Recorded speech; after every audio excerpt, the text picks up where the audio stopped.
శుభోదయం మిత్రులారా, వార్తా కథనాలపై విశ్లేషణ కార్యక్రమం టీజీటీవీ మార్నింగ్ న్యూస్ కు స్వాగతం. నేను మీ జర్నలిస్ట్ సత్య. ముందుగా రాష్ట్రంలోని ప్రధాన వార్తలను కనుక పరిశీలించినట్టయితే నిన్నటి రోజున అసెంబ్లీ సమావేశాలు ఆద్యంతం కూడా రక్తి కట్టించినాయి. మరి ఇక్కడ గవర్నర్ ప్రసంగానికి ధన్యవాదాలు తెలిపే తీర్మానంలో భాగంగా కేటీఆర్ గారు ఇచ్చినటువంటి సుదీర్ఘ ప్రసంగం ఇటు యాస ప్రాసలతోటి మరి ఇక్కడ ప్రభుత్వ వైఫల్యాలను ఎండగడుతూ మరి ఇక్కడ ఒకవైపు సవాళ్లు విసురుతూ అదే విధంగా సెటైర్లు వేస్తూ ఒక్కొక్కరు ఏదైతే 5 మంత్రులు 12 సార్లు మరి ఇక్కడ అవాంతరాలు సృష్టించే ప్రయత్నం చేసినా కూడా ఎక్కడ కూడా మరి దాన్ని ఆ చర్చను పక్కదారి పట్టకుండా వన్ మ్యాన్ షో నిర్వహించిండు. ఏదో రాయలవారి సభలో మరి ఇక్కడ ఆ రోజు చూసినాం, రాయలవారి సభ ఏదైతే ఆసక్తికరంగా ఉంటది అని చెప్పి మరి ఇక్కడ ఆ వివిధ మంత్రులు అక్కడ ప్రతిపక్ష నేతలు అయితే ఉండరు, కానీ మంత్రులు ఏదైతే తమ వ్యాఖ్యానాలు చేస్తారో తనదైన శైలిలో మరి ఇక్కడ శ్రీకృష్ణదేవరాయలు ఏ విధంగా మంత్రుల మీద సెటైర్లు వేసేదో మరి నిన్నటి రోజున కేటీఆర్ కూడా అదే విధంగా సెటైర్లు వేసి మరి ఇక్కడ సుమారు 5 మంత్రులు వాళ్ళందరి నోర్లు కూడా మోయించిండు. మరోవైపు చూసుకున్నట్టయితే మరి ఇక్కడ సీరియస్ గా ఏదైతే వ్యాఖ్యానాలు చేస్తా ఉన్నారో వాళ్ళని కూడా మరి వాళ్ళ వైఫల్యాలను చూపిస్తూ వాళ్ళ నోర్లు కూడా మోయించిన పరిస్థితిని మనం ఇక్కడ ప్రధానంగా గమనించవచ్చు. మరి నిన్నటి రోజున చర్చ జరిగింది అని అంటే ధన్యవాదాలు ఎందుకు తెలపాలి, మరి ఇక్కడ మీరు 6 గ్యారంటీలు ఇచ్చి ఏదైతే అమలు చేయనందుక అని మొదలుపెట్టి మరి ఇక్కడ రాష్ట్ర వ్యాప్తంగా సబ్బండ వర్గాలు ఎదుర్కొంటున్నటువంటి అందరి సమస్యలను కూడా మరి అక్కడ ఏదైతే ప్రస్తావించడం జరిగింది. మరి ఇక్కడ ఆయన ప్రసంగానికి తట్టుకోలేక ఇప్పటికే కాంగ్రెస్ ఏ విధంగానైనా అసెంబ్లీ సమావేశాల నుంచి మరి త్వరగా బయటపడాలని ఏదైతే ప్రయత్నం చేస్తా ఉన్నదో మరి నిన్నటి రోజున మొదటి రోజే చుక్కలు చూపించిండు. సూర్యవంశీ ఏ విధంగా అయితే మరి సూర్యకుమార్ యాదవ్ ఏ విధంగా అయితే ఆ బ్యాటింగ్ చేస్తాడో ఆ రకంగా మరి ఇక్కడ సిక్సర్ల వర్షం కురిసిందని చెప్పవచ్చు. నిన్నటి రోజున T20 మరి ఏదైతే ఆ క్రికెట్ మ్యాచ్ ను కూడా వదలలేదు. T20 మ్యాచ్ ఏదైతే మొన్న భారత్ గెలిచిందో 420 మ్యాచ్ ను పెట్టే ఉంటే అది ఖచ్చితంగా కాంగ్రెస్ గెలుస్తుందని చెప్పి వాళ్ళ వైఫల్యాలను యాస ప్రాసలతోటి నిన్న రోజున పూర్తిస్థాయిలో ఎండగొట్టిండు. మరి అదే విధంగా తాను మహా మేధావిని అని చెప్పి మరి తనకు తనే ఆ పొంగిపోయే శ్రీధర్ బాబును కూడా నిన్నటి రోజున మరి ఏదైతే శాసనసభ వ్యవహారాల మంత్రిగా ఉండి మరి ఆ ప్రతిసారి ఆయన ఏదైతే అడ్డు తగులుతూ కేటీఆర్ ను అరికట్టే ప్రయత్నం చేసిండో ఆయనకు కూడా ఆ చురుకలతోటి చుక్కలు చూపించిన పరిస్థితిని, ఆయన శాఖలో ఉన్న భారీ తప్పిదాన్ని మరి అక్కడ ప్రస్తావించి ఆయన నల్లముఖం చేసిన తనం చూసుకున్నట్టయితే నిన్నటి రోజున శ్రీధర్ బాబు కూడా తలదించుకునే పరిస్థితి మరి ఇక్కడ సభలో చోటు చేసుకున్నది. ఏది ఏమైనా మరి ఇక్కడ చర్చ జరిగే మొదటి రోజే బీఆర్ఎస్ తన పైచేయిని చూపించింది. ఇక నుంచి మరి ఇక్కడ బడ్జెట్ ప్రవేశపెట్టిన తర్వాత ఈ 10 రోజుల పాటు నిర్వహించే సభలో మరి మీకు చుక్కలు చూపించక తప్పదు అని చెప్పి మొదటి రోజే మరి ఇక్కడ వీరబాదుడు బాధిండు రేవంత్ రెడ్డిని, అదేవిధంగా వాళ్ళ ప్రభుత్వాన్ని, కేటీఆర్ అనే విషయాన్ని మనం ఇక్కడ గమనించాలి. మరి ఇక్కడ వార్తా కథనాలను కనుక గమనించినట్లయితే ముందుగా నమస్తే తెలంగాణలో మరి అలా ప్రభుత్వ వైఫల్యాలను ఒక్క 3 ముక్కల్లో చెప్పిండు. ఎగ్గొట్టు, కూలగొట్టు, చెడగొట్టు అని చెప్పి మరి ఇక్కడ మీరు ఏదైతే మేనిఫెస్టోలో ఇచ్చినటువంటి 6 గ్యారంటీలను అదేవిధంగా 420 హామీలను ఎగ్గొట్టు, హైడ్రా పేరుతోటి పేద మధ్యతరగతి ప్రజలందరి ఇళ్లన్నీ కూలగొట్టు, కేసీఆర్ ఇచ్చినటువంటి సంక్షేమ పథకాలన్నింటినీ కూడా చెడగొట్టు అని చెప్పి ఇగో మీ ప్రభుత్వం పనితీరు ఏ విధంగా ఉన్నది 2.5 సంవత్సరాల్లో అంటే 3 ముక్కల్లో చెప్పచ్చు. మరి ఇక్కడ రామాయణానికి సంబంధించి 3 ముక్కల్లో చెప్పు అంటే కట్టే కొట్టే తెచ్చే అన్నట్టు ఎగ్గొట్టు, కూలగొట్టు, చెడగొట్టు అని చెప్పి 3 ముక్కల్లో మరి ఆ ప్రభుత్వ డొల్లతనాన్ని మొత్తంగా కూడా బయట పెట్టిండు నిన్నటి రోజున కేటీఆర్ అనే విషయాన్ని మనం ఇక్కడ గమనించాలి. ఎగ్గొట్టు, కూలగొట్టు, చెడగొట్టు, కాంగ్రెస్ 2.5 ఏళ్ల పాలన అంతా ఇదే. సీఎం తొలి సంతకం చేసిన 6 గ్యారంటీల ఫైల్ను కనిపెట్టేందుకు సిట్టు వేయాలి. బాకీ కాడుగా గ్యారంటీ కార్డు అయినా అన్ని అమలైనట్టు ఇతర రాష్ట్రాల్లో ప్రచారం. తలసరి ఆదాయంలో నెంబర్ 1 గా ఉన్న తెలంగాణను 6వ స్థానానికి దిగజార్చారు. ఇది జీరో వాల్యూ సర్కార్, ఆయన జీరో వాల్యూ సీఎం. అసెంబ్లీలో కేటీఆర్ ధ్వజం. బీఆర్ఎస్ హయాంలో హుస్సేన్ బోర్డులా ఉరికిన ఆర్థిక వ్యవస్థ. కాంగ్రెస్ అధికారంలోకి వచ్చినాక ఉసూరుమంటున్నది. 7,000 ఉద్యోగాలు తగ్గినట్టు గవర్నర్ ప్రసంగంలోనే ఉన్నది. కాంగ్రెస్ గద్దెనెక్కినాక ఇచ్చిన ఉద్యోగాలు 11,921 మాత్రమే. గ్లోబల్ సమ్మిట్ తో వచ్చిన పెట్టుబడులపై శ్వేతపత్రం ఇవ్వాలి. ప్రపంచ స్థాయి ఔషధ నగరిని దెబ్బతీసి రియల్ ఎస్టేట్ దందా. మహిళలకు వడ్డీ లేని రుణాలపైన సర్కారు అన్ని అబద్ధాలే. 57,000 కోట్లు నిజంగా వడ్డీ లేని రుణాలు ఇచ్చినట్టు కనుక నిరూపించినట్టయితే రాజీనామాకు రెడీ. రుణమాఫీ సంపూర్ణంగా ఏ ఒక్క గ్రామంలో అమలు చేసినట్టు చూపించినా రిజైన్ చేస్తా. సీఎం చదువుకు ఖర్చా సీఎం చదువుకు సర్కార్ ఖర్చు, విద్యార్థులకు మాత్రం ఫీజులు చెల్లించరు. గవర్నర్ ప్రసంగం మొత్తం అబద్ధాలే. అందుక ధన్యవాదాలు. 28 నెలల్లో హైదరాబాద్ లో ఒక ఇల్లైన ప్రభుత్వం కట్టిందా? అనువనువున కేసీఆర్ ఆనవాళ్లు చెరిపివేత మీ తరం కాదు. తెలంగాణ ఆత్మగౌరవానికి భంగం కలిగితే వీధుల్లోనూ పోరు. అసెంబ్లీలో గవర్నర్ ప్రసంగానికి ధన్యవాద తీర్మానంపై కేటీఆర్ అధికార పక్షాన్ని చీల్చి చెండాడిన బీఆర్ఎస్ వర్కింగ్ ప్రెసిడెంట్. చీల్చి చెండాడు అంటే మామూలుగా కాదు. 5 మంత్రులు అడుగడుగునా అడ్డుకునే ప్రయత్నం చేసినా కూడా ఎక్కడా కూడా సబ్జెక్టు డైవర్ట్ కాకుండా మరి వాళ్ళ నోర్లు మూయిస్తూ మరి నిన్నటి రోజున తన ప్రసంగాన్ని కొనసాగించిండు. మరి ఆయన ప్రస్తావించని సమస్య లేదు అంటే మరి ఇక్కడ దీనిలో ఆశ్చర్యం లేదు. నిన్నటి రోజున ప్రతి సమస్య మీద కూడా మాట్లాడిండు. అదేవిధంగా వాళ్ళ డొల్లతనం, వాళ్ళు బయట మాట్లాడే మాటలు ఏ విధంగా ఉంటాయి, తర్వాత ఈ గవర్నర్ ప్రసంగంలో ఏం చేర్చిండు, మరి ఇక్కడ అసెంబ్లీలో ఏం చెప్తారు, బయట ఏం చెప్తారు అనే దాన్ని కూడా ఉటంకిస్తూ ఆయన చెప్పిన మాటలు. మరోవైపు చూసుకున్నట్టయితే కాంగ్రెస్ పాలనలో ప్రతి ఏడాది పరిహాసనామ సంవత్సరమే. ఉగాదులు వస్తున్నాయి పోతున్నాయి, ఊరించిన గ్యారంటీలు ఇవి. మేనిఫెస్టో హామీల్లో పూర్తి చేసినవన్నీ, పూడ్చిపెట్టినవన్నీ. సగం కాలం అయిపోయింది. Congress first half disaster. Cinema పేరు అభయస్తం, కథ చూస్తే భస్మాసురహస్తం. ఎన్నికల ముందు దానవీర శూరకర్ణ, ఆ తర్వాత కుంభకర్ణ. బఫర్ జోన్లపై ఉన్న శ్రద్ధ ఎరువుల బఫర్ స్టాక్ మీద లేదు. T20 వరల్డ్ కప్ పెడితే తెలంగాణ కాంగ్రెస్ గెలుస్తుంది. కాంగ్రెస్ T20 హామీలు ఎన్నికల చరిత్రలోనే అతిపెద్ద టోకా. ఒకవైపు గృహ మీద యాగం, మరోవైపు గ్రాఫిక్స్ బండారం. మర్యాద సంస్కారాలకు కాంగ్రెస్ దాన సంస్కారాలు. ప్రజాపాలన ఎంజాయ్ చేస్తున్నది ఇద్దరే, దొంగలు దోమలు. పాగింగ్ చేసే దిక్కులేనప్పుడు వీధులకు దోమల హిల్స్, దోమలాబాద్, దోమలాపూర్, దోమలగుట్ట అని పేరు పెట్టండి అని చెప్పి మరి ఇక్కడ చెడు కూడా ఆడుకున్నాడు. మరి ఇక మరి మాటల్లో చెప్పవశం కాదు. నిన్నటి రోజున అసెంబ్లీ సమావేశాలు చూడడానికి ఎవరైనా లైవ్ పెట్టుకుంటే కేటీఆర్ ప్రసంగం పూర్తయ్యే వరకు కూడా ఎవరు మళ్ళా టీవీ ఛానల్లో మార్చలేదు అని అంటే అది అతిశయోక్తి కాదు. ఆ విధంగా మరి ఇక్కడ మొదటి రోజే చెడు కూడా ఆడిండు అని అంటే మరి ఇక్కడ అష్టావధానం చూసినాం, శతావధానం చూసినాం, కానీ మరి ఇక్కడ సహస్రావధానం లాగా ఎవరు మాట్లాడితే వాళ్ళకు సమాధానం ఇచ్చుకుంటూ సబ్జెక్ట్ నుంచి డీవియేట్ కాకుండా తన చెప్పదలుచుకున్నదంతా కూడా మరి ఇక్కడ సామాన్య ప్రజలకు కూడా అర్థమయ్యే విధంగా యాస ప్రాసలతోటి ఏ విధంగా చెప్పిండో ఇక్కడ చూడవచ్చు. బాకీలు, బకాయిలు, డైవర్షన్లు, కమిషన్లు, బుల్డోజర్ చప్పుళ్ళు, బూతుల మూతలు, ఆల్ టైమ్ రికార్డ్ అప్పులు, క్యూలో చెప్పులు, నోటిఫికేషన్లు నిల్లు, నోటిఫికేషన్లు ఫుల్లు, చెక్ డ్యాంల పేల్చివేత, అడుగడుగున అణచివేత, క్రెడిట్ చౌర్యం, భూముల బేరం, స్కాముల గలగల, స్కీముల వెలవెల, రైతులకు బేడీలు, నిరుద్యోగులపై లాఠీలు, ఫిరాయింపుల కంపు, బస్ ఛార్జీల వాయింపు, ఫుడ్ పాయిజన్ చావులు, ఫుట్బాల్ సరదాలు, గల్లీలో చెత్త కుప్పలు, ఢిల్లీకి విమానయాత్రలు, మాటలు దడేలు, చేతలు తుబేల్, దరఖాస్తుల దందాలు, దఫ్తర్లు. 28 నెలల కాంగ్రెస్ పాలనంతా ఇంతే అని చెప్పి ఈ విధంగా యాస ప్రాసలతోటి ప్రతి వ్యక్తికి అర్థమయ్యే విధంగా వాళ్ళ వైఫల్యాలను మరి ఇక్కడ ఏదైతే ఆ గత ప్రభుత్వం చేసినటువంటి గొప్పతనాన్ని వివరించుకుంటూ వాళ్ళ వైఫల్యాలను వివరించుకుంటూ లెక్క పత్రాలతో సహా కూడా అప్పచెప్పిండు. మరొక దశలో ఏదైతే 57,000 కోట్ల వడ్డీ లేని రుణాలు ఇచ్చినామని చెప్పి ఏదైతే మరి ఇక్కడ బట్టి విక్రమార్క గొప్పలు చెప్పే ప్రయత్నం చేసిండో దానికి ఇప్పుడే రాజీనామా చేస్తా, ఆర్డర్ కాపీ ఇవ్వండి అనడంతో మరి ఇక్కడ బట్టి నీళ్లు నవలాల్సి వచ్చింది. ఆయనకు సపోర్ట్ గా సీతక్కలేసి అసలు సబ్జెక్ట్ కే సంబంధం లేని మాటలన్నీ మాట్లాడి ఆమె మహిళలకు మొత్తం పూర్తిగా ప్రతినిధి అయినట్టు, మరి అక్కడ మహిళలకు ఆమె ఎల్లవేళలా అండగా నిలుస్తున్నట్టు ఆమె మాటలు మాట్లాడుతా ఉన్నది.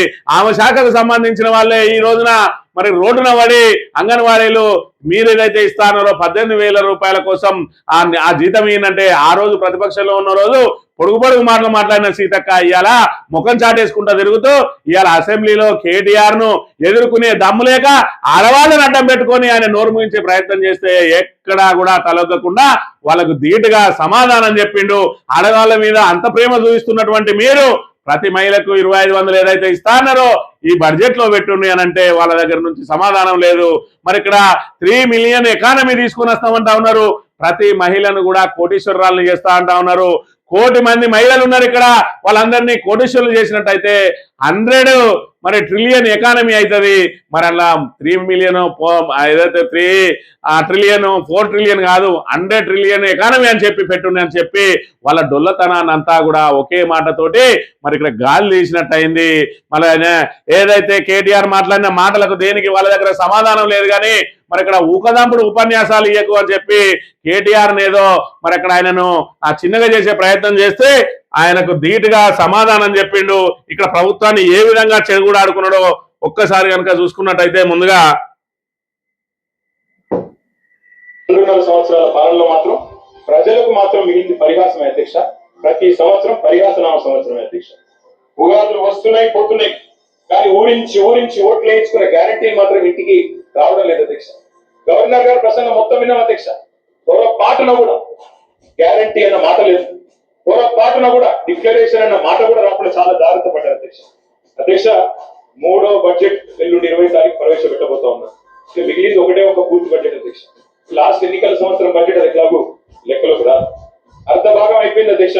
Government first half disaster, cinema పేరేమో అభయాస్తం కానీ లోపల చూస్తే కథ చూస్తే మాత్రం భస్మాసుర రాస్తాం అని చెప్పి రాష్ట్ర ప్రజలకి పూర్తిగా అర్థమైపోయింది అధ్యక్ష.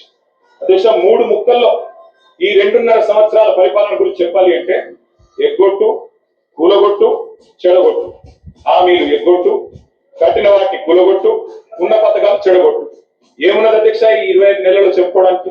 బాకీలు, బకాయిలు, డైవర్షన్లు, కమిషన్లు, బుల్డోజర్ల చప్పులు, బూతుల మూతలు, ఆల్ టైమ్ రికార్డు అప్పులు, క్యూ లైన్లలో చెప్పులు, 420 హామీల ఎగనామాలు, 3.5 కోట్ల మందికి పంగనామాలు, నోటిఫికేషన్లు నిల్లు, నోటిఫికేషన్లు ఫుల్లు, చెక్ డ్యాముల పేర్చివేత, అడుగడుగున అణిచివేత, క్రెడిట్ శౌర్యం, భూముల బేరం, స్కాముల కలకల, స్కీముల వెలవెల, రైతన్నలకు వేడిలు, నిరుద్యోగులపై లాఠీలు, ఫిరాయింపుల కంపు, బస్సు ఛార్జీల వాయింపు, కుటుంబాయుధం చావులు, ఫుట్బాల్ సరదాలు, గల్లీల్లో చెత్త కుప్పలు, ఢిల్లీలో విమాన యాత్రలు, మాటలు దడేలు, చేతలు తుపే, దరఖాస్తులు, దండాలు, దఫ్తర్లు. అధ్యక్ష ప్రజాపాలన అధ్యక్ష పేరు 1వసారి 2వసారి 3వసారి 3 సార్లు అప్లికేషన్ తీసుకున్నారు. 1,25,00,000 మంది అప్లికేషన్ తీసుకున్నారు అధ్యక్ష. ఏ ఒక్క అంశానికి సంబంధించి కూడా వాళ్ళ దగ్గర సమాధానం లేదు. ఎక్కడ కేటీఆర్ను నిలువరించాలి, ఎక్కడ ఆయన ప్రసంగాన్ని అడ్డుకోవాలనే తప్ప ఒక్క కాడ కూడా మరి కేటీఆర్ మాట్లాడిన మాటలు ఇది కరెక్ట్ కాదు, దీన్ని మీరు ఎందుకు ప్రస్తావించాల్సి వచ్చింది, ఇది కాదు ఇది అని చెప్పే ప్రయత్నం చేయలేదు. 57,000 వడ్డీ లేని రుణాలు ఇస్తున్నామని చెప్పేదైతే చెప్పిందో దాని మీద కూడా చర్చకు స్టాండ్ అయ్యిండు. మీరు ఖచ్చితంగా ఇప్పుడే చూపించండి ఆర్డర్ కాపీ, ఇప్పుడే రిజైన్ చేసిపోతా అని చెప్పిండు. రుణమాఫీకి సంబంధించి గొప్పలు చెప్పుకున్నారు. రుణమాఫీకి సంబంధించి ఏ ఊరికైనా పోదాము, ఆ ఊరిలో కనుక ఖచ్చితంగా ఆ ఊరిలో ఉన్న రైతులందరికీ రుణమాఫీ అయిందంటే అక్కడే రాజీనామా చేసి వెళ్దాం. కొండారెడ్డి పెళ్లి అయినా మంచిదే, మరి ఇక్కడ కొడంగల్ అయినా మంచిదే, మంత్రిని అయినా మంచిదే, వెళ్దామని చెప్పి మరి అక్కడ చెప్పిన పరిస్థితి. ఇవాళ ఏదైతే మన మేనిఫెస్టో రచయిత అని చెప్పి ఆయనను ఏదైతే శ్రీధర్ బాబును మరి చీల్చి చెండాడిన పరిస్థితిని కూడా మనం ఇక్కడ చూడవచ్చు.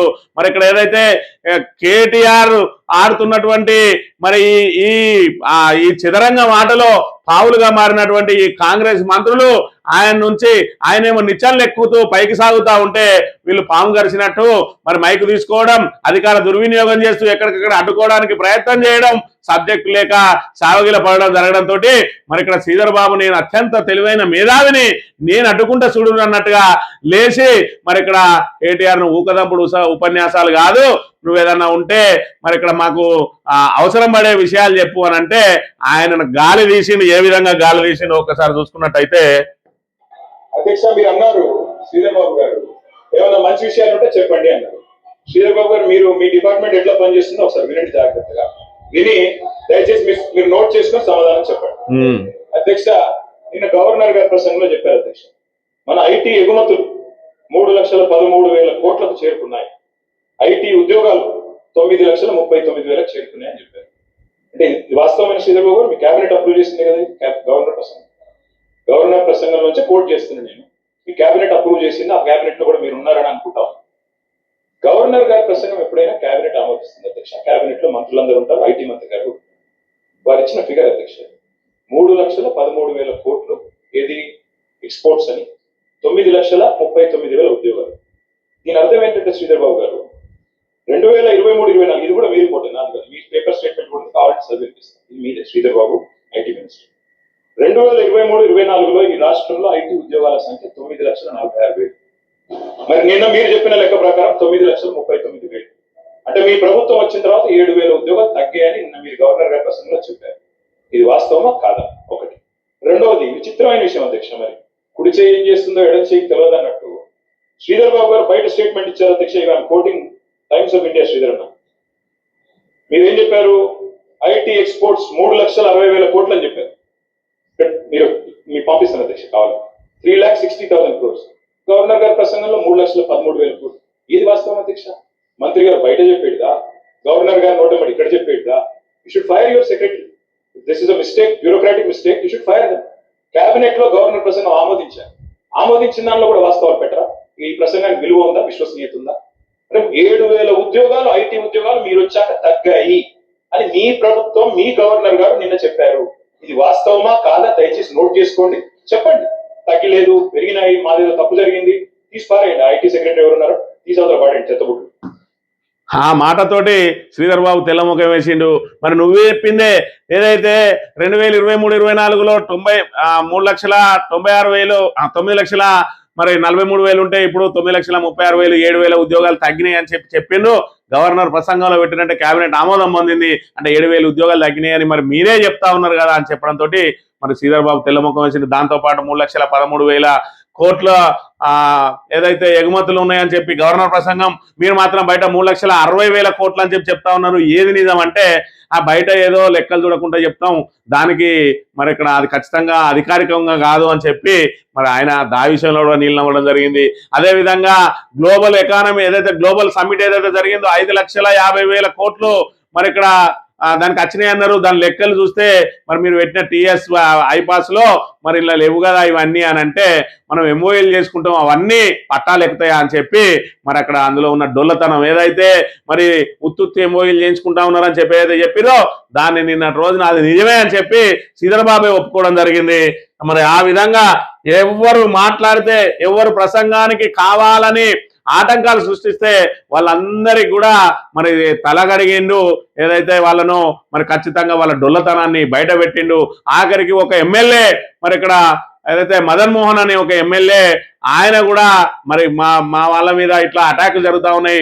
ఒక చోట మరి కామారెడ్డి జిల్లాలో ట్రాక్టర్ ఎక్కించిండు, గెలిచిన అభ్యర్థి ఓడిపోయిన అభ్యర్థి మీకు వెళ్ళి ట్రాక్టర్ ఎక్కించిండు అని అంటే మదన్ మోహన్ లేచి అది వాళ్ళిద్దరి మధ్యలో వ్యక్తిగతంగా జరిగింది, నువ్వు నా పేరు ఎందుకు తీసుకున్నావు, ఇవాళ మిమ్మల్ని నమ్మక, మీ అబద్ధాలను నమ్మకనే మీకు మరి ఇక్కడ ఏదైతే మున్సిపల్ ఎన్నికల్లో మీకు సీటు రాలేదని పాపం ఆయన ఊగిపోతూ చెప్పడంతో ఆయన నోరు కూడా ఒక్కటే క్షణంలో ముగిచ్చిండు. చాలా మదన్ మోహన్ నువ్వెందుకు మరి ఇక్కడ భుజాలు తడుముకుంటా ఉన్నావు, నేను నీ పేరు తీసుకోలేదు, అక్కడ వాళ్ళకు స్థానికంగా ఉన్న గొడవలతోటే చనిపోవచ్చు, ఈ విధంగా జరిగింది మావోనికి అని చెప్పి నేను చెప్పడం జరిగింది. అయినా కూడా నిన్ను ఈ సందర్భంగా అసెంబ్లీ సందర్భంగా నిన్ను మెచ్చుకుంటున్నా. నువ్వు ఇలా మా ప్రభుత్వం నిధులు ఇస్తలేదని చెప్పి వరల్డ్ బ్యాంకే లెటర్ రాసినావు 100 కోట్లు. మరి అసొంటి నీ ఆ ధైర్యాన్ని మెచ్చుకోవాలి, నీ ప్రభుత్వ డొల్లతనాన్ని బయటపెట్టిన నిన్ను కూడా అభినందిస్తున్నా అంటే ఆయన తెల్లముఖం వేయడం జరిగింది. అసెంబ్లీ సాక్షిగా ఆయన బట్టలు ఇడిచిండు ఇక్కడ.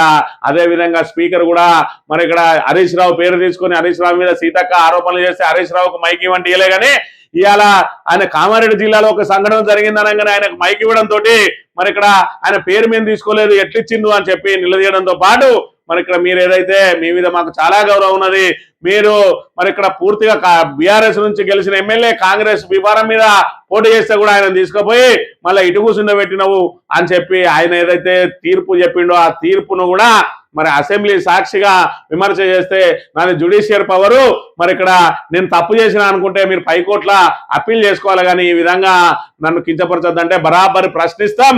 మరి ఇక్కడ హైకోర్టుకు వెళ్తాం, ఆ తర్వాత ఆ పైకోర్టుకు కూడా వెళ్తాం.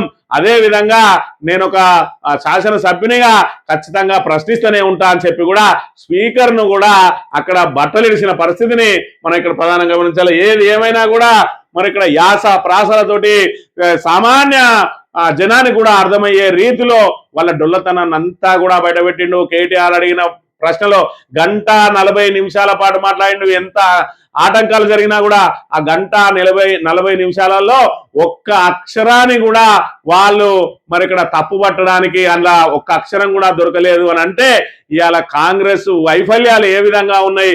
2.5 సంవత్సరాలలో వాళ్ళుగా ఇప్పటికి కూడా ఇంకా గత ప్రభుత్వం మీద ఆరోపణలు చేస్తూ బయటపడే పరిస్థితి లేదు.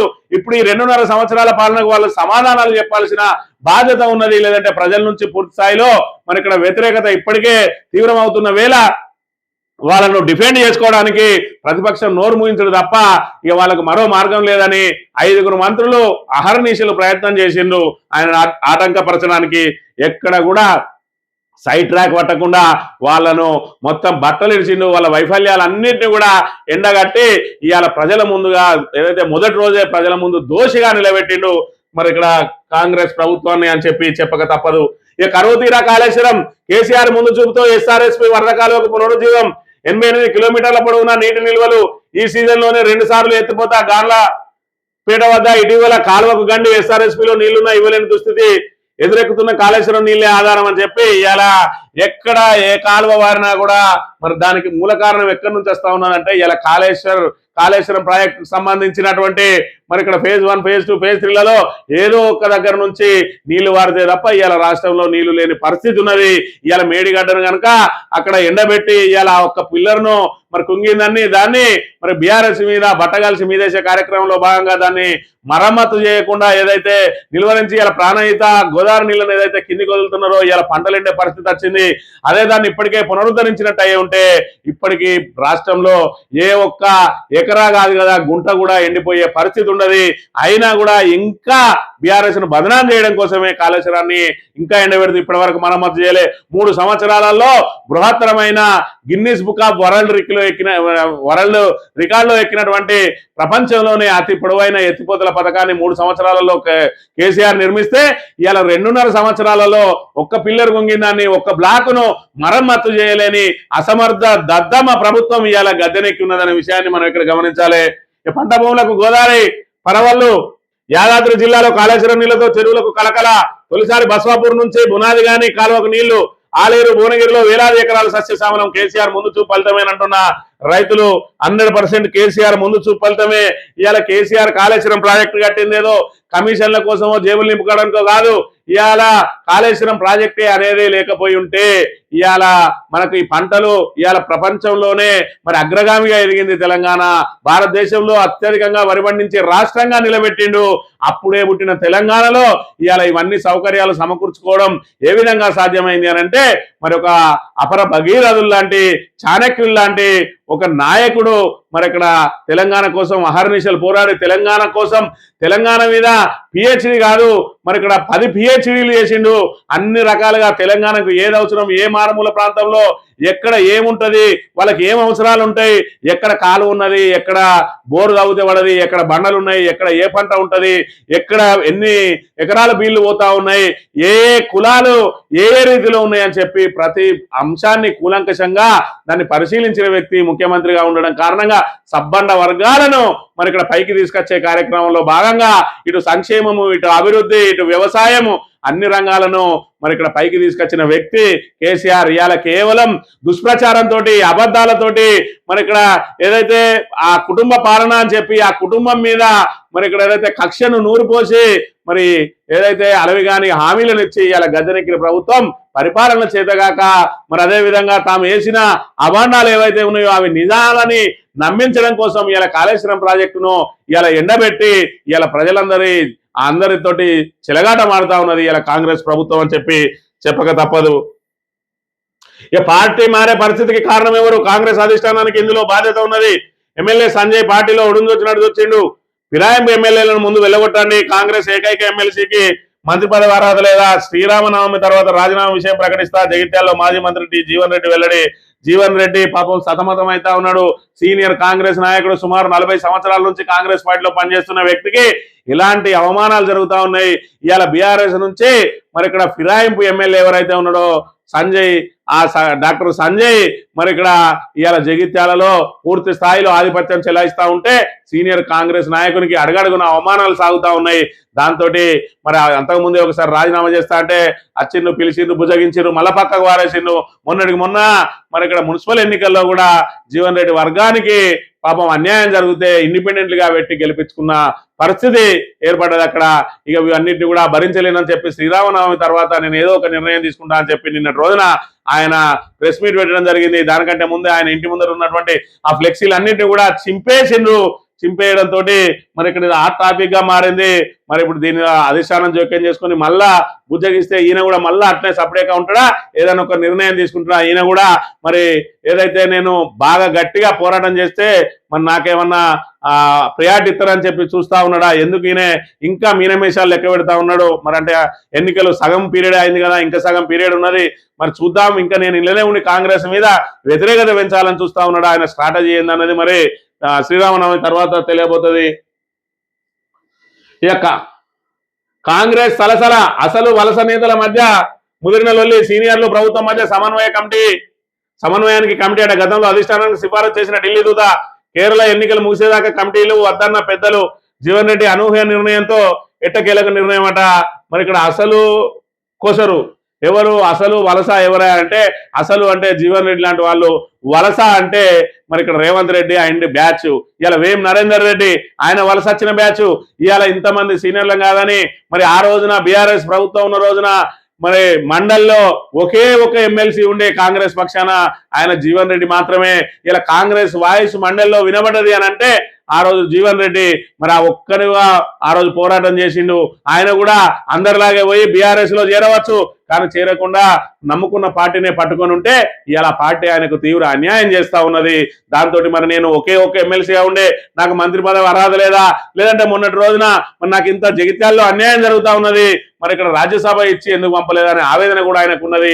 ఇలా వేం నరేందర్ రెడ్డి ఎవరు, ఇలా రేవంత్ రెడ్డికి కేవలం సన్నిహితుడనే స్నేహితుడనే ఒకే ఒక్క కారణంతో ఆయనకు రాజ్యసభ ఇచ్చిండు. మరి 40 సంవత్సరాల నుంచి కాంగ్రెస్ పార్టీకి శ్రీరామ రక్షగా ఉమ్మడి కరీంనగర్ జిల్లాలో మరి ఒకప్పుడు ఒకడే ఎమ్మెల్యే ఉండేది. మరి ఆ రోజున ఏదైతే ఆ టీఆర్ఎస్ ప్రభుత్వం ఏర్పడ్డ తొలినాళ్లలో ఒకే ఒక్క ఎమ్మెల్యేగా గెలిచిండు. ఆ తర్వాత రెండోసారిలో ఒకే ఒక్క ఎమ్మెల్సీగా ఉన్నాడు. అయినప్పటికీ కూడా ఆయనకు విలువనీయకుండా ఏ విధంగా తొక్కి పెడతా ఉన్నారంటే ఇలా అసలు కాంగ్రెస్ ను దొక్కి వలస కాంగ్రెస్ నాట్యం ఆడుతా ఉన్నది వాళ్ళ తలల మీద అని చెప్పి చెప్పక తప్పదు. ఇక పిలిచినప్పుడు పోకపోతే ఉద్యోగాలు ఊస్తాట. అధిష్టానం ఎప్పుడు పిలిచినా వెళ్లాల్సిందే, నా పదవి ఉంటుందో లేదో తెలియదు. ఇక మంత్రివర్గ విస్తరణపై నేనేం చెప్తా, ఏఐసిసి నిర్ణయమే ఫైనల్. ఏ సీఎం అయినా ఇంకా కొంతకాలం కుర్చీలో ఉండాలనుకుంటారు, కానీ ముఖ్యమంత్రి ఎంపిక అధిష్టానం చేతుల్లోనే ఉన్నదని చెప్పి మరి మంత్రి శ్రీధర్ బాబు ఏమంటున్నాయనంటే మరి ఇక్కడ అధిష్టానం పిలిచినప్పుడు ఖచ్చితంగా పోవాల్సిందే, పోకపోతే పదవే ఊస్ట్ అవుతుంది అని చెప్పి చెప్తా ఉన్నాడు. మరోవైపు చూసుకున్నట్టయితే మరి మంత్రివర్గ విస్తరణ చేయరానే ఇంకా 3 ఖాళీ ఉన్నాయి. అక్కడ ఏదైతే మరి ఇక్కడ డిప్యూటీ స్పీకర్ అది ఖాళీ ఉన్నది, చీఫ్ విప్లు ఇవి ఖాళీ ఉన్నాయి అని అంటే మమ్మల్ని ఏం చేయమన్నావు, అక్కడ మీద నుంచి ఆర్డర్ వస్తే గదే అని చెప్పి మరి అసెంబ్లీ సాక్షిగా మాట్లాడిన అంశం కూడా చూడవచ్చు. ఇక్కడ మరి అసెంబ్లీలో ఢిల్లీకి వీళ్ళు లైన్లు కడతారు, కానీ మరి ఇక్కడ అంటే ఢిల్లీ చేతులలో కీలుబొమ్మగా మారింది మీ సర్కారు అంటే ఆయన ఏం చెప్తా ఉన్నాడు శ్రీధర్ బాబు? జాతీయ పార్టీ మా అధిష్టానం కాంగ్రెస్ పార్టీకి ఢిల్లీ నుంచి రాజకీయం ఉంటది. ఢిల్లీకి ఎన్ని మార్లు వెళ్తాం, అదే ఢిల్లీ నుంచి రాజకీయం ఉంటుంది. మరి గతంలో చెప్పింది కూడా అదే కదా, ఇక్కడ ఏ నిర్ణయాలు జరిగాయి అన్ని కూడా ఢిల్లీలో జరుగుతాయి. ఢిల్లీలోనికి తెలంగాణ మీద ఎందుకు ప్రేమ ఉంటది? తెలంగాణలో ఉన్న డబ్బుల మీద ప్రేమ ఉంటది. మరి ఇక్కడ కేటీఆర్ అదే చెప్పిండి. నేను మాట్లాడిన తర్వాత మీరు ఎన్నిసార్లు అన్నా ఢిల్లీకి పోండి నాకేంది, మరి ఇక్కడ నేను ఇంకా మాట్లాడుకుంటే ఏం చెప్పిండంటే ఇవాళ మేము బేసిజాలకు పోకుండా కేంద్రం దగ్గర తలొగ్గి మేము నిధులు తెచ్చే ప్రయత్నం చేస్తా ఉన్నాం అంటా ఉన్నాడు. ఇప్పటివరకు అయితే నిధులేం తెలియదు, కానీ తల మాత్రం ఒగ్గిండు. ఎందుకనంటే రేవంత్ రెడ్డి సీట్ ఏడా తిరిగిపోద్దో, మరి కాంగ్రెస్ వాళ్ళు ఆ సీటును కనుక తొలగించినట్టయితే బీజేపీ అండతోటి టీడీపీ అండతోటి తన సీట్ను నిలబెట్టుకునే ప్రయత్నం చేస్తా ఉన్నాడు, బ్లాక్ మెయిల్ తోటి నిలబెట్టుకుంటా ఉన్నాడు. మరి ఇక్కడ కేటీఆర్ చెప్పిన అంశం ఏంటంటే మీరు ఢిల్లీకి ఎన్నిసార్లు పోండి కానీ నిధులు తేవడానికి పోవాలి, కానీ నిధులు ఇచ్చి రావడానికి పోతా ఉన్నారు ఏంది అని చెప్పి నిన్న శ్రీధర్ బాబుది మళ్ళోసారి ఇజ్జత్ తీసిన పరిస్థితిని మనం ఇక్కడ గమనించవచ్చు. ఇది ఇక్కడ సభలో మాట్లాడింది. అయితే ఇక బయట మాట్లాడింది ఏంటంటే అధిష్టానాన్ని పిలిచినప్పుడు పోకపోతే పదవులు ఊడిపోతాయట. ఖచ్చితంగా ఊడిపోతాయి. మరి మీ బతుకులంతా కూడా ఢిల్లీ కాంగ్రెస్ ఢిల్లీ నేతల చేతులనే ఉన్నది. అందుకే కప్పం కడుతూ మొన్న మంత్రివర్గం మొత్తాన్ని కూడా ఢిల్లీకి పిలిపించిండ్రు. నువ్వెంత ఇస్తావు ఇలా కేరళ ఎన్నికలు ఉన్నాయి, ఖచ్చితంగా మీరే భరించాలి, మీ అందరికీ మంత్రి పదవులు ఉట్టిగానే ఇయ్యలేదు అంటే మనిషికి 30 నుంచి 35 కోట్లు ఇస్తా అని ఒప్పుకున్నారట. దానిలో ఇక ఎవరు దొరికిన కాడికి దండుకుంటా ఉన్నారు. శ్రీధర్ బాబు అయితే పెద్ద శాఖనే, పరిశ్రమల శాఖ, ఇప్పటికే 2-3 ఆఫీసులు పెట్టిండట. ఆయనకు పాపం సమయం దొరకలేదు. అలా తమ్మునైతే తీసుకొచ్చి మంత్రిని ప్రాంతంలోనే ఉంచుతా, నేను మంత్రిని ప్రాంత ప్రయోజనాల కోసం నా తమ్ముడు నిరంతరం ఇక్కడనే పనిచేస్తాడు అంటే పాపం ఆయనకు టైం దొరకలేదు. ఆయన దగ్గర కష్టోళ్ళు ఈ ఇల్టుపి ఏదైతే మరి ఇక్కడ ఇండస్ట్రియల్ భూములు ఏవైతే ఉన్నాయో వాటిని రెగ్యులరైజ్ చేసే కార్యక్రమం చేస్తా ఉన్నారు. SRO రేట్లలో 25%గా చేస్తా ఉన్నారు. అంటే 5 లక్షల 6 లక్షల కుంభకోణం జరగబోతా ఉన్నది. 1,00,000 కోట్ల రూపాయలను సమీకరించే ప్రయత్నం చేస్తా ఉన్నారు. నిన్నటి రోజున మరి ఇక్కడ సభలోనే హెచ్చరించిండు మన శ్రీధర్ బాబును. కేటీఆర్ ఇల్టుపీలో ఇరుక్కుంటే శ్రీధర్ బాబు జైలుకు పోతావు అని చెప్పి పరోక్షంగా చెప్పిండు. ఎందుకంటే నువ్వే పరిశ్రమల శాఖ మంత్రి కాబట్టి ఖచ్చితంగా నీ మీదకే చుట్టుకుంటుందని. కానీ శ్రీధర్ బాబు తెలివి కల్లోడు. అక్కడ ఇప్పటికే ఇన్ఫార్మర్ గా మారిండట. మరి నన్ను అయితే రేపు గవర్నమెంట్ వచ్చిన తర్వాత మాత్రం నేను మళ్ళీ మీతో సఖ్యతనే ఉంటా, మరి నన్ను మాత్రం విశ్వండాన్ని ఇరికియకురి అని చెప్పి అసలు జీవో కాపీని బయట పెట్టింది శ్రీధర్ బాబు అని చెప్పి కూడా ఇవాళ కాంగ్రెస్ ముఖ్యమంత్రి రేవంత్ రెడ్డి మరి ఇక్కడ రుసరుసలాడుతా ఉన్నాడట. ఎవరికి తెలుస్తుంది ఇది ఒక పరిశ్రమల శాఖకు తప్ప. మరి ఇక్కడ ఇది జీవో ఏదైతే బయటికి రాకముందే మరి ఎందుకు కేటీఆర్ చేతులకు పోయింది అని అంటే శ్రీధర్ బాబు కేటీఆర్ కు ఇన్ఫార్మర్ అని చెప్పి మరి ఇప్పటికే మరి ఇక్కడ రేవంత్ రెడ్డి నమ్ముతా ఉన్నాడు.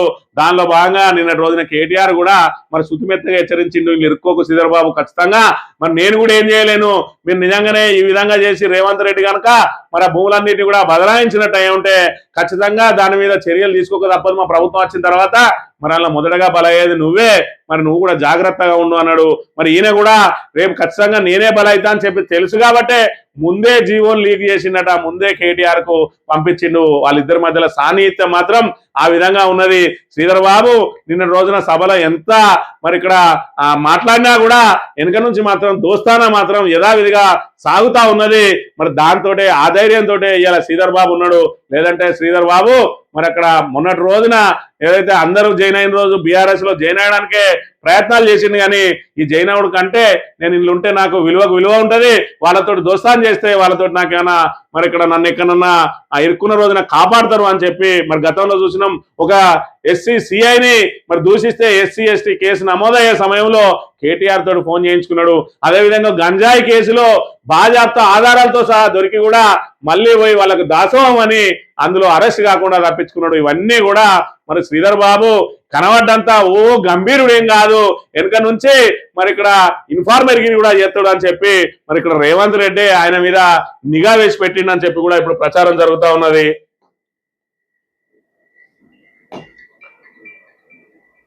సాక్షి దినపత్రిక విషయానికి వస్తే కేటీఆర్ వర్సెస్ మంత్రులు, శాసనసభలో తీవ్ర స్థాయిలో వాదోపవాదాలు. ధన్యవాదాలు ఎందుకు తెలపాలన్న బీఆర్ఎస్ నేత, ప్రభుత్వానికి సీఎం సంతకానికి 0 వాల్యూ అంటే ఎద్దవా, కేటీఆర్ ప్రసంగిస్తుండగా జోక్యం చేసుకున్న 5 అమాత్యులు.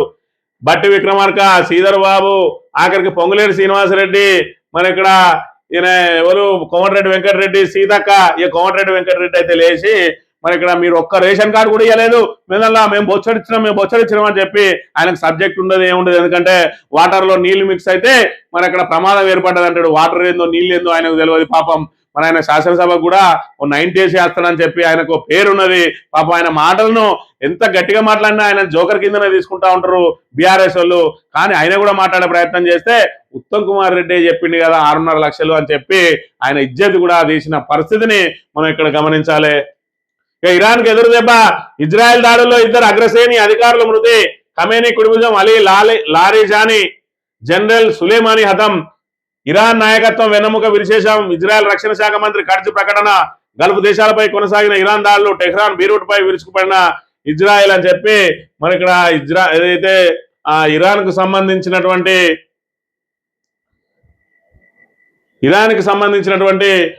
రక్షణ అధికారి, అదేవిధంగా ఇంకొక ప్రధాన అధికారి ఇద్దరు కూడా మరి చనిపోయిన అని చెప్తా ఉన్నారు. అసలు వాళ్ళ సుప్రీం లీడర్ చనిపోతేనే వాళ్ళు మొక్కబోని ధైర్యంతో ఇంకా ప్రయత్నాలు చేస్తూనే ఉన్నారు. వాళ్ళ రక్షణ మంత్రి చనిపోయినా, ఇంకెవరు చనిపోయినా, సుప్రీం లీడర్ చనిపోయినా కూడా వాళ్ళు చివరి రక్త చుక్క నేల రాలే వరకు కూడా మేము ఖచ్చితంగా పోరాటం చేస్తామన్నట్టుగానే ఉన్నది. మరి ఇప్పటికి కూడా వాళ్ళు ఏం మాట్లాడుతూ ఉన్నారు అంటే ఇజ్రాయెల్ అమెరికా వాళ్ళ మరి ఏదైతే వాళ్ళ ఓటమిని ఒప్పుకొని పక్కకు జరగాలి, లేకపోతే మేము ఎట్టి పరిస్థితులలో కూడా మేము ఓటమిని అంగీకరించే పరిస్థితి లేదు అని చెప్తున్న పరిస్థితి. ఒకవైపు ఇక్కడ పశ్చిమాసియాలో మరి ఇక్కడ ఇరాన్ పై ఇజ్రాయెల్ అమెరికాలు దాడి చేస్తూ ఉంటే ఇక్కడ పాకిస్తాన్ ఆఫ్ఘనిస్తాన్ మీద దాడి చేసిందట. ఒక హాస్పిటల్ మీద మరి ఇక్కడ దాడి చేస్తే సుమారు 400 మంది మృతి చెందితే 250 మందికి గాయాలైనయట. ఆఫ్ఘనిస్తాన్లోని డ్రగ్స్ రోగుల పునరావాస కేంద్రంపై వైమానిక దాడులట. పాక్ దాడితో ఆఫ్ఘాన్ లో రోగుల పునరావాస చికిత్స కేంద్రం వద్ద చెలరేగిన మంటలు 400 మందిని మరి ఇక్కడ హతం చేసింది. దీని మీద పెద్ద ఎత్తున మరి ఇక్కడ విమర్శలు అయితే వ్యక్తమవుతున్నది. ఒక హాస్పిటల్ ను టార్గెట్ చేసుకుని మరి ఇక్కడ వైమానిక దాడులు చేయడం ఏంది అని చెప్పి మరి ఇక్కడ పెద్ద ఎత్తున పాకిస్తాన్ మీద విమర్శలు అయితే వ్యక్తమవుతున్న పరిస్థితిని మనం ఇక్కడ చూడాలి. ఖర్గేతో సీఎం రేవంత్ భేటీ, రాష్ట్రంలోని తాజా రాజకీయాలపై చర్చ. వేం నరేందర్ రెడ్డిని పరిచయం చేసిన సీఎం. టీపీసీసీ అధ్యక్షుడు మల్లికార్జున ఖర్గే, పార్టీ సంస్థాగత వ్యవహారాల ప్రధాన కార్యదర్శి కేసీ వేణుగోపాల్తో ముఖ్యమంత్రి రేవంత్ రెడ్డి మంగళవారం వేరువేరుగా భేటీ అయ్యారు. టీపీసీసీ అధ్యక్షుడు మహేష్ కుమార్ గౌడ్ తో కలిసి ఇటీవల ఎన్నికల్లో రాజ్యసభ సభ్యుడిగా ఎన్నికైన వేం నరేందర్ రెడ్డిని ఖర్గే కేసీల వద్దకు తీసుకెళ్లిన ముఖ్యమంత్రి ఆయన పరిచయం చేసిండు. తన మిత్రుడిని ఏ విధంగా ఒక నాయకునిగా తయారు చేసుకుంటా ఉన్నాడో ఇక్కడ మనం చూడవచ్చు. మరి ఇక్కడ అంటే రాష్ట్ర స్థాయిలో మరి ఇక్కడ ఏదైతే రాజ్యసభ సభ్యునిగా ఎదిగింది కాబట్టి ఇప్పుడు జాతీయ స్థాయిలో కూడా ఆయనను అందరికీ దగ్గర చేసి జాతీయ స్థాయిలో ఆయనను కీలకంగా తయారు చేసుకొని ఆయన ద్వారా మళ్ళా ఈయన కాంగ్రెస్ పార్టీలో ఆధిపత్యాన్ని నిరూపించుకునే ప్రయత్నం చేస్తా ఉన్నాడు. వేం నరేందర్ రెడ్డి కోసమే జైలుకు వేయండు, వేం నరేందర్ రెడ్డి కోసమే ఓట్లు కొనడానికి వేయండు, వేం నరేందర్ కోసమే మరి ఇక్కడ ఆయన ఆ ఓటుకు నోటు దొంగగా మారి ఇవాళ మరి సీఎం అయిన తర్వాత మళ్ళా వేం నరేందర్ రెడ్డిని మరి ఇక్కడ అవసరమైతే ఢిల్లీకి ఎంత కప్పమైనా కడతా కానీ ఆయనకు పదవి కావాలని చెప్పి రాజ్యసభ సభ్యునిగా ఎంపిక చేసిండు. దానికోసం కేరళంకు 1000 కోట్లు పంపిండని ఇక్కడ ప్రతిపక్షం ఆరోపణలు చేస్తా ఉన్నది. ఇక ఫామ్ హౌస్ డ్రగ్స్ పై సిట్టట. చేవెళ్ల డీసీపీ యోగేష్ నేతృత్వంలో ప్రత్యేక బృందం నియామకం. షాద్నగర్ డీసీపీ సహా మొత్తం 9 మంది సభ్యులు. ఉత్తర్వులు జారీ చేసిన డీజీపీ శివధర్ రెడ్డి 3 నెలల్లో దర్యాప్తు పూర్తి చేయాలని ఆదేశం. స్టేషన్ బెయిల్ ఇచ్చిన 8 మందికి నోటీసులు. విచారణకు హాజరు కానీ ఎంపీ పుట్టా మహేష్. వాళ్ళకి పుట్టా మహేష్ తోటి సంబంధం లేదు. ఎందుకంటే పుట్టా మహేష్ అంటే ఆయన టీడీపీకి సంబంధించిన ఎంపీ. టీడీపీ అంటే రేవంత్ రెడ్డి గురువుకు సంబంధించిన పార్టీ కాబట్టి పుట్టా మహేష్ని పక్క పెట్టుని రోహిత్ రెడ్డిని ఆయన తమ్ముడిని ఏ విధంగా మనం ఎన్ని రకాలుగా ఇబ్బంది పెట్టచ్చో మరి సిట్ అయింది, ఇంకేదన్నా అయింది, అవసరమైతే సిబిఐకి అయింది, వాళ్ళిద్దరిని మాత్రమే ఇబ్బంది పెట్టుండి అన్నట్టుగా ఉన్నది ఇలా మరి ఇక్కడ కాంగ్రెస్ ప్రభుత్వ పరిస్థితి. ఈ ఆంధ్రజ్యోతి ఉంది ఎట్లా ఉన్నదంటే ఇవాళ నిన్నటి రోజున మరి అంత పెద్ద సమావేశం జరిగింది, అసెంబ్లీ సమావేశం. ఎక్కడనైనా చిన్నగానైనా ఇచ్చిండా ఎక్కువసారి చూడాలి. ఎందుకంటే నిన్నటి రోజున బీఆర్ఎస్ ఆధిపత్యం ఉన్నది. మొదటి రోజున చెడు కూడా ఆడిండు. మరి ఇక్కడ కాంగ్రెస్ ప్రభుత్వాన్ని ఎక్కడ కూడా చిన్న మరి ఇష్యూ కూడా ఇవ్వకుండా మరి ఈయన పత్రిక ఎవరి కోసం పనిచేస్తా ఉన్నది. ఈ పత్రిక ఇవాళ ఇక్కడ చూస్తే బీజేపీలకు సంబంధించి ఇయర్ ప్యానెల్ వేసిండు. మరి ఇక్కడ అదే టిఆర్ఎస్ ను ఏ విధంగా టార్గెట్ చేస్తా ఉన్నాడు వీడు. మరి బీఆర్ఎస్ ప్రజల కోసం మాట్లాడింది, మరి పత్రిక కూడా ప్రజల కోసం పనిచేయాలి. నిన్న ప్రజా సమస్యలు ఏదైతే ప్రస్తావించిండో ఎందుకు వాటిని ఇందులో పెట్టలేకపోయిండు. అసలు అసెంబ్లీలో ఏం జరిగిందో తెలుసుకోవాల్సిన బాధ్యత ఇక్కడ ఈయన పాఠకులకు ఉండదా? మరి ఈయన పాఠకులకు అందించాల్సిన బాధ్యత వీనికి ఉండదా? మరి ఇలా ఎందుకు బీఆర్ఎస్ కు సంబంధించిన మరి పైచేయి జరిగింది కాబట్టే ఇలా అసెంబ్లీ సమావేశాలకు సంబంధించి చిన్నది కూడా ఇయలే. రేపటి రోజున రేవంత్ రెడ్డి మరి ఇక్కడ ఏకపక్షంగా ఆయన లొడ ఏదైతే వాగుతాడో అవన్నిటిని కూడా ఇంత పెద్ద బ్యానర్ ఐటమ్ వేసి ఇస్తాడు. మరి నిన్నటి రోజున జరిగింది అసలు అసెంబ్లీలో ఏం జరిగిందో ఎందుకు పెట్టలేదు వీడు అంటే రేవంత్ రెడ్డి బూట్లు నాకడానికి మాత్రమే ఉన్నది ఈ పత్రిక మనం కూడా చెప్పులు దుడుచుకోవడానికే వాడుకోవాలి ఈ పత్రికను. కానీ ఇందులో వచ్చిన వార్తలు నమ్మశక్యం కాదు అనే విషయాన్ని మనం ఇక్కడ గమనించాలి.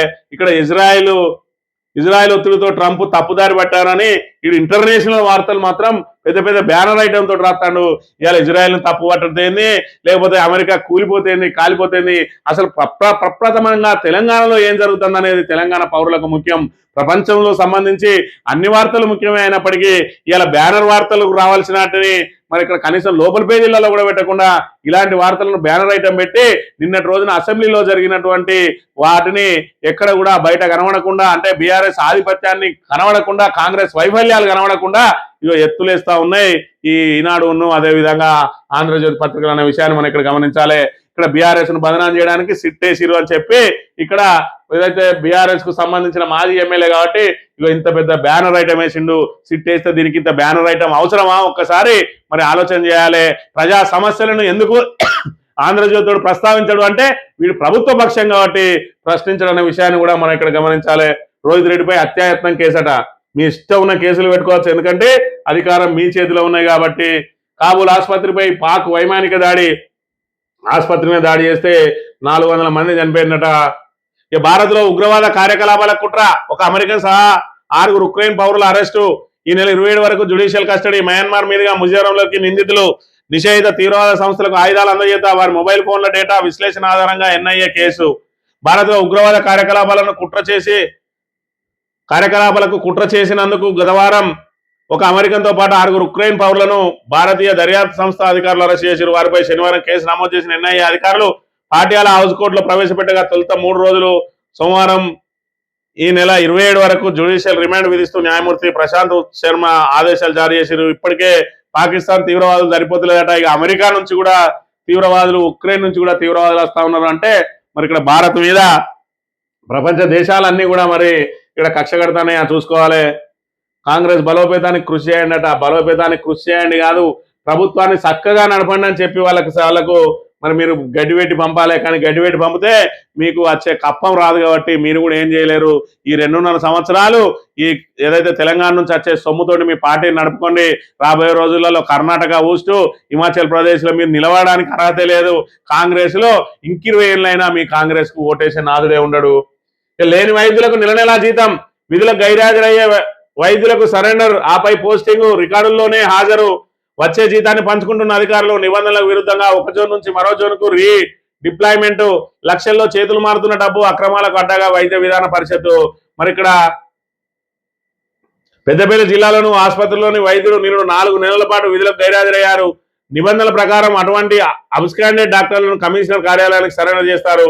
అలాంటి వైద్యులకు వైద్య విధాన పరిషత్ కమిషనర్ పోస్టింగ్ ఇస్తారు. అయితే డ్యూటీకి డుమ్మా కొట్టిన సదరు వైద్యుడిని విధులకు హాజరవుతున్నట్లు చూపించి 4 నెలల వేతనం డ్రా చేశారు. ఆ వేతనంలో జిల్లా అధికారుల నుంచి వివిపి కార్యాలయంపు సిబ్బంది వరకు అందరూ పంచుకున్నారట. మరి ఇక్కడ ప్రభుత్వం ఏం చేస్తుంది? ఇక్కడ గడ్డి వీక్తుందా? ఏదన్నా ఉంటే తప్పులు చేస్తే అధికారులు, కరెక్ట్ చేస్తే మాత్రం మరి ఇక్కడ ప్రభుత్వం అన్నట్టుగా ఉన్నది ఆంధ్రజ్యోతి పరిస్థితి. దీనికి ఖచ్చితంగా మరి ప్రభుత్వం ఎందుకు బాధ్యత వహించదు అంటే ప్రభుత్వం ఎవరు వైద్యులు హాజరైతారో కూడా తెలియని దుస్థితిలో ఉన్నది ఇలా ప్రభుత్వ పరిపాలన.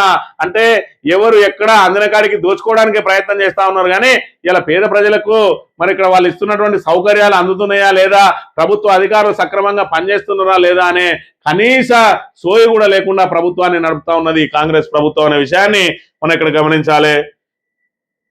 నిరుద్యోగ సెగలు, డిగ్రీలున్న దక్కని కొలువులు 40% పట్టభద్రులకు లభించిన ఉపాధి. ఏటా 22 లక్షల గ్రాడ్యుయేట్లు ఖాళీగా, ఏడాది లోపు స్థిరమైన ఉద్యోగం పొందుతున్న వారు 7%. అజీం ప్రేమ్జీ వర్సిటీ నివేదిక. అందుకే కదా మరి 2 లక్షల ఉద్యోగాలు ఇస్తామని చెప్పంగానే మరి ఇక్కడ నిరుద్యోగులందరూ కూడా కాంగ్రెస్ ప్రభుత్వానికి బ్రహ్మరథం పట్టింది. కాంగ్రెస్ పార్టీకి బ్రహ్మరథం పట్టి 2023లో మరి ఇక్కడ నవంబర్లో జరిగిన ఎన్నికల్లో బ్రహ్మరథం బట్టి నిరుద్యోగులందరూ కూడా వాళ్ళ తల్లిదండ్రులతోటి పట్టుబట్టి కాంగ్రెస్ ఓటేయించింది. కానీ ఇలా నిన్నటి రోజున ఆల్రెడీ మరి ఇక్కడ కేటీఆర్ స్పష్టమైన లెక్కలతో చెప్పారు, మీరు కేవలం 11,900 ఉద్యోగాలు మాత్రమే ఇచ్చిండ్రు. 2 లక్షల ఉద్యోగాలు ఎక్కడ, 11,000 ఉద్యోగాలు ఎక్కడ? మరొక్కసారి ఆలోచన చేయండి. 2 లక్షల ఉద్యోగాలు ఇస్తా అన్న వాళ్ళు 50%, 30%, 20% కూడా ఇయ్యలేదు. అది సరి కదా. ఇలా జాబ్ క్యాలెండర్ అని అందులో పెట్టి ఆ జాబ్ క్యాలెండర్ను మరి ఇక్కడ జాబ్లెస్ క్యాలెండర్ చేసిన పరిస్థితిని కూడా మనం చూడవచ్చు. ఈనాడు దినపత్రిక విషయానికి వస్తే ఆఫ్ఘన్ ఆసుపత్రిది, అదేవిధంగా ఇరాన్కు సంబంధించిన వార్తలను ప్రధానంగా వేసిండు. వడ్డీ లేని రుణాలపై వాడివేడి చర్చట. వడ్డీ లేని రుణాలపైనే కాదు, ప్రభుత్వ వైఫల్యాలు అన్నింటి మీద కూడా వాడివేడి చర్చ జరిగింది. నిన్నటి రోజున సవాల్ చేసిండు కేటీఆర్, నేను ఇక్కడ రిజైన్ చేస్తా, మీరు 57,000 కోట్లు కనుక మరి ఇక్కడ వడ్డీ లేని రుణాలు ఇచ్చినట్టయితే అంటే వెంటనే బట్టి నీళ్లు నవ్వుతాడు. ఇస్తాం, చేస్తాం, పొంగ ఇస్తాం, లేదంటే మీయే పాత 3,000 కోట్లు ఉన్నాయి. అవును బట్టి విక్రమార్క గారు, ఇవాళ మీరు ఏదైతే వడ్డీ లేని రుణాలను ఇస్తా ఉన్నారు, రేపటి రోజున మరి ఇక్కడ 2028 డిసెంబర్లో, నవంబర్లో, లేకపోతే 6 నెలల లోపలనో ఇచ్చేటి రుణాలకు నెక్స్ట్ వడ్డీ కట్టాల్సింది నెక్స్ట్ వచ్చే ప్రభుత్వం కాదా? మరి పోయిన ప్రభుత్వం బకాయిలు ఏమన్నా ఉంటే చెల్లించాల్సింది కొత్త ప్రభుత్వం కాదా? ఇదంతా రొటేషన్ ప్రక్రియలో జరిగేది కదా. దానికి మరి ఇక్కడ ఎందుకు ఇవ్వలేదంటే మీరు అప్పులు చేసినట్టు. మరి మీరు చేసేటి అప్పులు అన్నారు, వీటిని అంటే రుణాలు వేరే కొత్త పేరు పెడతారు ఏంది? ఇలా 3 లక్షల కోట్లు అప్పు చేసిండు, మరి 3.5 లక్షల కోట్లు అప్పు చేసిందని చెప్పి మరి గత ప్రభుత్వం 3.5 లక్షల కోట్లు అప్పు చేస్తేనే అప్పులని తలబాదుకున్నారు. ఇవాళ మీరు 2.5 సంవత్సరాల్లోనే 3 లక్షల కోట్లు అప్పు చేసి ఇలా కొత్త నిర్మాణం లేదు, కొత్త ప్రాజెక్టు లేదు, మరి ఇక్కడ 6 గ్యారెంటీలు అమలు చేసింది లేదు, 420 హామీలు నిలబెట్టుకున్నది లేదు, మరి పెండింగ్ ప్రాజెక్టులు పూర్తి చేసింది లేదు. మరి గత ప్రభుత్వం చూసుకున్నట్టయితే 7,000 మెగావాట్ల కరెంటును 22,000 మెగావాట్లకు తీసుకొని వచ్చింది. ఇలా కాళేశ్వరం లాంటి బృహత్తరమైన ప్రాజెక్టును కట్టింది. మిషన్ భగీరథ ద్వారా ఇంటింటికి నీళ్ళు ఇచ్చింది. మిషన్ కాకతీయ ద్వారా గొలుసుకట్టు చెరువులన్నింటినీ కూడా పునరుజ్జీవం చేసింది. మరి ఇక్కడ అనేక రహదారులను నిర్మించింది.